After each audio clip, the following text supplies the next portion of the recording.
Hi guys, welcome to my episode about the modern gold rush.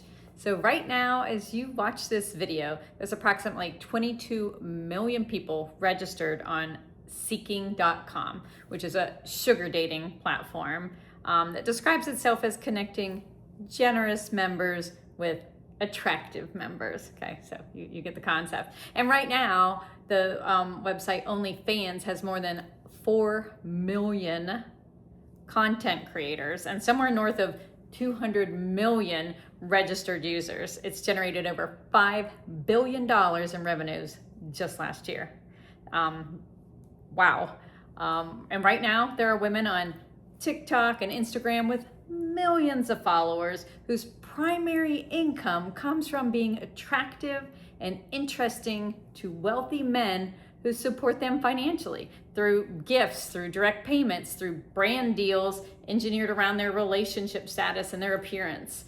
The gold rush is not historical, people. It is current. It is enormous. It is more organized, more monetized, and more visible than any previous point in history.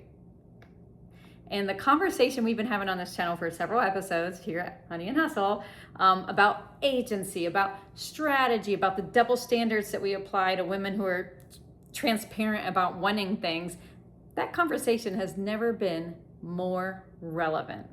On this episode, we're talking about this current gold rush. So welcome back to Honey and Hustle. I'm Wendy Myers, and I'm writing that book that I keep telling you about. If you're watching me later on, maybe it's already out. Check it out, Amazon, Wendy Myers, see what books I have. But if not, it's something that's in the works, which is called In Defense of Gold Diggers and Sugar Babies, a not so serious history of American women using men to get what they want. Whew, it's a mouthful. But anyway, we've spent several episodes talking about the Gilded Age mansions and Anna Nicole Smith and Peggy Hopkins Joyce and Alma Spreckles and all these things that have gone on. But today we arrive at the present day, baby. 2026. The platforms have changed. The vocabulary's changed. The economics they've changed in some ways and stayed same in others, unfortunately. But let's look at exactly where we are with this whole concept of transactional relationship. So the modern sugar dating industry is dominated by a small number of platforms out on the World Wide Web, the largest of which is, I've already mentioned, Seeking.com, formerly known as Seeking Arrangement, founded by Brandon Wade in 2006. So 20 years in the making, this platform's been out there. And the premise is simple. Wealthier established members, primarily older men, though they include everybody, but let's go with what our primaries are. They connect with attractive members, primarily younger women, for a mutually beneficial arrangement, okay? The platform is explicit about this in a way that would have been unthinkable in any previous era. The homepage talks openly about arrangements, about generosity, about the benefits that both parties receive. There's no pretense that this is conventional dating, right? The transactional nature is the point, okay? Whereas, you have other platforms that talk about hooking up or finding a relationship. This one is transactional from the beginning. And there's other platforms in the space like What's Your Price and various smaller competitors. And the combined registered user base among all these platforms runs in the tens of millions. Okay, this is out there. We're all talking about gold diggers, whether you know it or not. They're already out there. So who actually uses these platforms, right? The demographic data on sugar dating sites, it's imprecise, right? Platforms themselves have an interest in presenting things in particular ways, but several independent studies and journalistic investigations have produced some pretty consistent findings. A significant proportion, obviously, of sugar babies are college students, right? Young women. Seeking has historically marketed directly to college campuses, and they have published lists of the universities with the highest concentration of student sugar baby registrants, right? The connection between student debt, rising cost of education, and that sugar dating industry, it's not subtle, right? You need money to go to school, seeking arrangements, come on over. So it's been very explicit that young college women are going to be who they seek to put on these sites. The sugar daddies, the term the platform uses itself, sugar daddies, they skew older, financially established, and primarily male, okay? They tend to be professionals, business owners, executives, doctors, lawyers. We don't know if they're married or not, whatever, but men who have money, and in many cases, a limited time for conventional dating. So what both groups are buying in different ways is efficiency, okay? The woman is accessing financial support without the full commitment and timeline of a conventional relationship, right? And he, the sugar daddy, is accessing companionship and often some physical intimacy without the full emotional labor that goes into conventional dating, right? You might have to put a lot of effort in there to get her to put out guys, right? This is so much better. You just pay some money, everybody's happy, right? The platform makes the transaction legible and to some extent safer than any kind of informal arrangements that preceded it. So it's quicker, faster, efficient. Boom, you want a wealthy man? We're gonna connect you with him. He doesn't have to go through all this, dating, to get to that point. You just, boom, he can walk into a beautiful woman on his arm and companionship and possibly sex, whatever else might be on the table there. And it can be done without a lot of effort on either part, really. So if any of this sounds familiar, it should. I talked in a previous episode about that concept of treating in the 1920s, where working class women would accept meals and dinners out and evenings, in exchange for companionship. They would get little gifts, the chorus girls, all that type of thing. The modern sugar platform and that culture is basically the same thing, right? We're still looking for that treating that comes with take me to Cabo, or pay my rent this month, or send me gifts of clothing, blah, blah, blah. It's not changed in 100 years, right? We have not changed that concept at all. What has changed is the infrastructure, right? The visibility, the scale, and crucially, the degree to which women who are involved are able to set and enforce their own terms, right? A sugar baby on seeking.com has a profile that she controls. She can screen her potential sugar daddies before meeting them. She can specify what she is and is not willing to offer in terms of her companionship. She can block the users that she thinks don't respect her stated terms. She has a degree of negotiating power, right? That those working class women of the 1920s did not have. They were meeting a man in a dance hall with no prior information about that guy. So technology did not invent this whole sugar relationship, but it has made it possible for the woman inside that relationship to have more information, more screening tools, and more control over her terms than she ever had before. And that is not a small thing, right? So that's knowledge is power. So that's how this modern day scene of sugar dating has become safer and more informative than it has ever been than in previous days. So if you think of Jack the Ripper, guys, what was he? He was just a wealthy man on the prowl, seeing these poor unfortunate women in the night and offering them some, he was a more upscale guy. How did he get them in these back alleys and this crazy stuff? By presenting himself as this wealthy protector. And you saw how that went, right? So this is the modern sugar scene. We have some more technology at the disposal for the gold diggers, sugar babies, the women seeking transactional relationships. So another platform I want to talk about is OnlyFans. OnlyFans was founded in 2016 by Tim Stokely, a British entrepreneur, initially as a general subscription platform, but it gained hugely, culturally, propensely, it got its identity during the COVID pandemic, when a combination of factors, obviously, economic disruption and isolation, led to widespread attention to this website and a massive influx of creators, most of them women, producing adult content for paying subscribers. And that platform structure is simple. Creators set a subscription price, subscribers pay it, OnlyFans takes 20% of revenue, and the creator gets to keep 80%. Creators can also sell individual pieces of content, photos, videos, direct messages, at additional prices. Can make a little menu of prices. The most successful creators on that platform actually earn millions of dollars annually. And that's after OnlyFans takes its cut.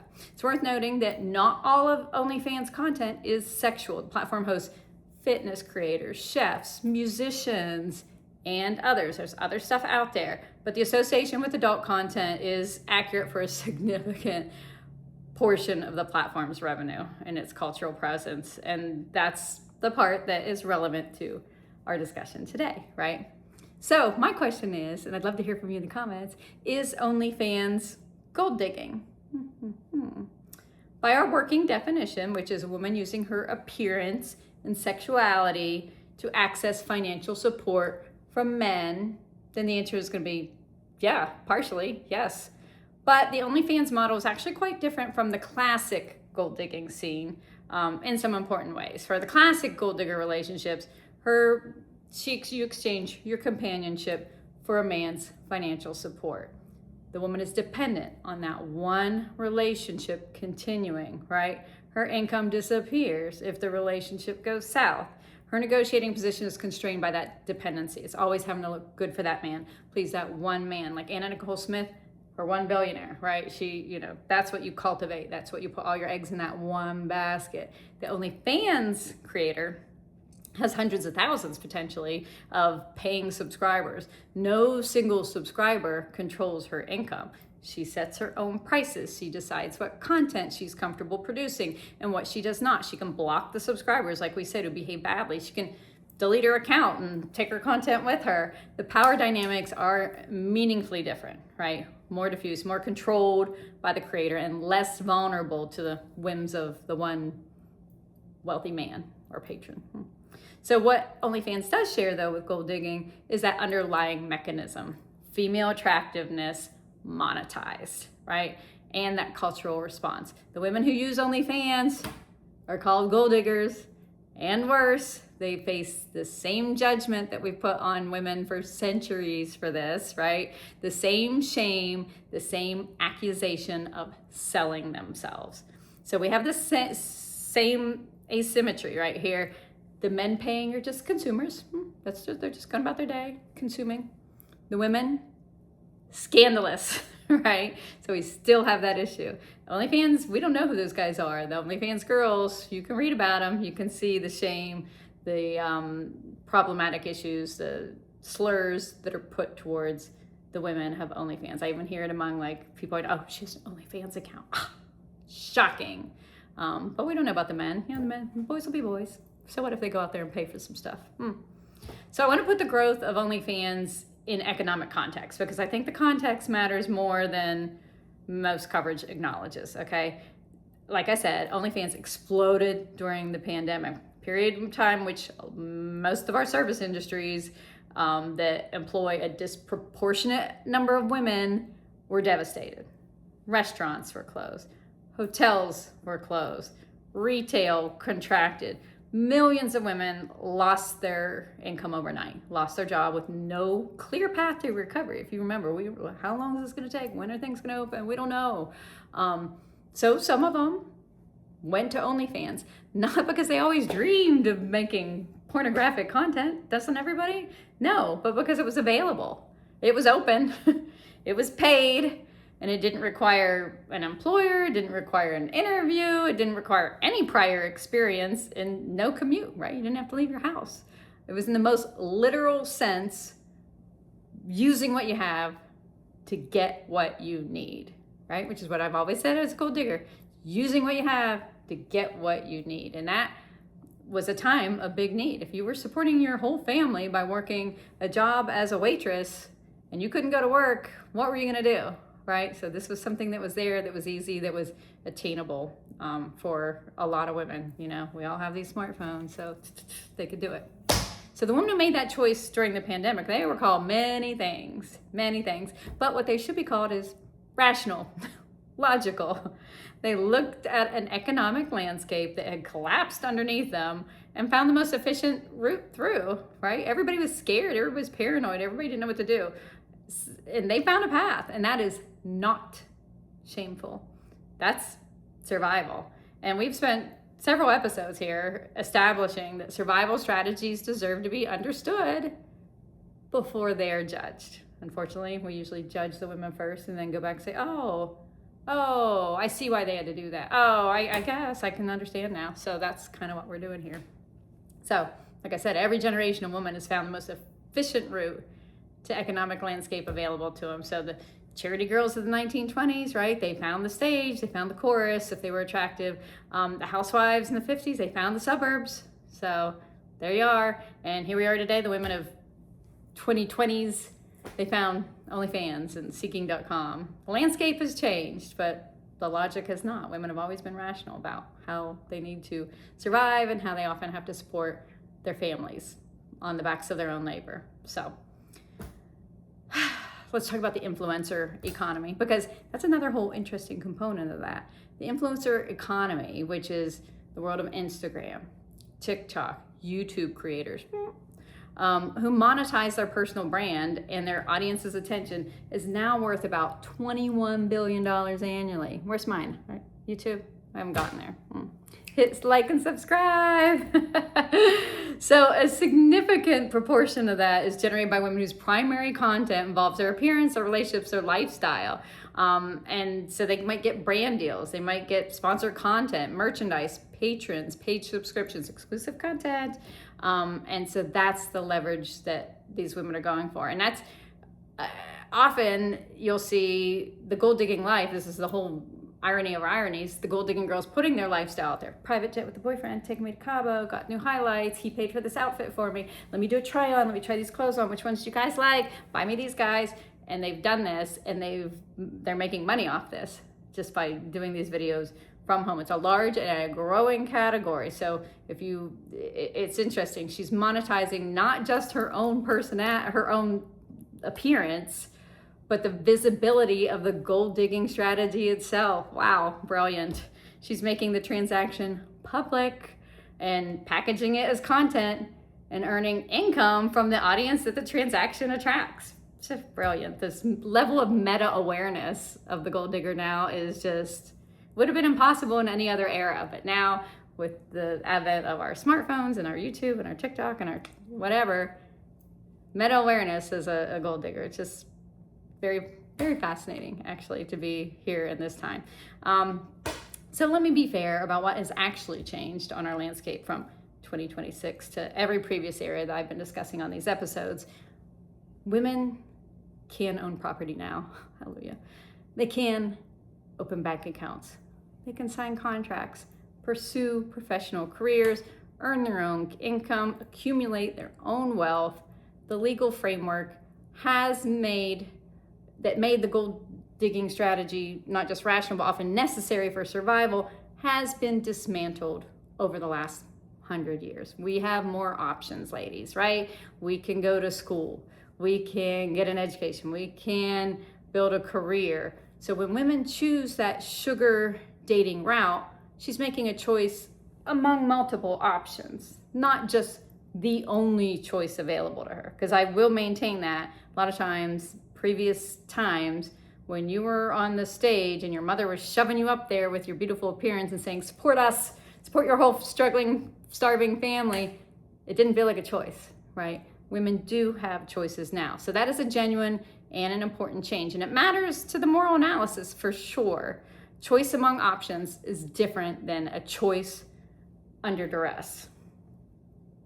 However, but the playing field is still not level, okay? Women in the US still earn 84 cents for every dollar on the man. You know, I keep talking about this. That wealth gap is larger than the pay gap. Men have more assets than women do. These things have not disappeared. My daughter just told me today about working with a colleague of hers where they were talking about ideas, and she said, why don't we do this? And he's like, that's stupid. And then they went into the meeting and another man said, why don't we do this? And they were like, great idea, Greg, let's do that. So we're still under a different playing field.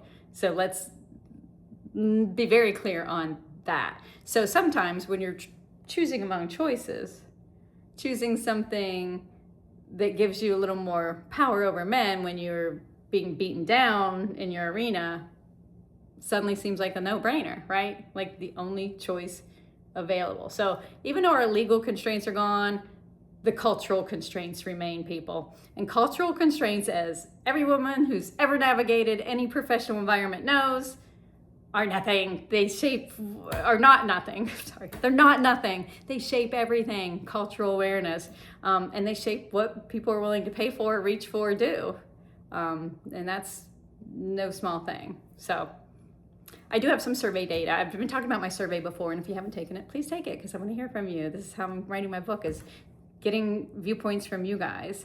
And I asked several hundred people if they thought gold digging was still a relevant strategy today, okay? And over 30% said it's irrelevant as it has ever been. And the primary reasons given were financial security and luxury lifestyle. Not love, not companionship, not the absence of better options.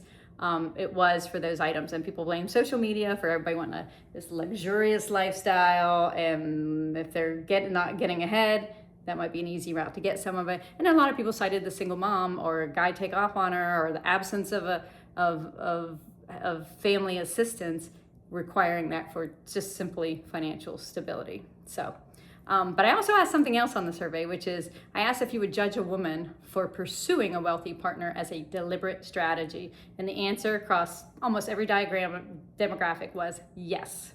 More than 60% said they would judge her. And most of them said they would judge her negatively. So we live in a world where more than 30% of people still think that strategy is rational and relevant, but then 60% would still judge a woman for using that strategy. So the gap is just astounding. The irony is astounding, right? We understand the logic. Okay, I see why she might feel she needs to do that, but it's still shameful, right? That's kind of where we're going with that. So if you guys have ever used a sugar platform out there, male, female, either side, wealthy, seeking arrangement, whatever, hit me up. I'd love to hear from you. Send me a comment because that's how we all learn, is from each other. And no judgment here. I just want to hear about it. I want to hear how it went for you. Was it successful, non-successful?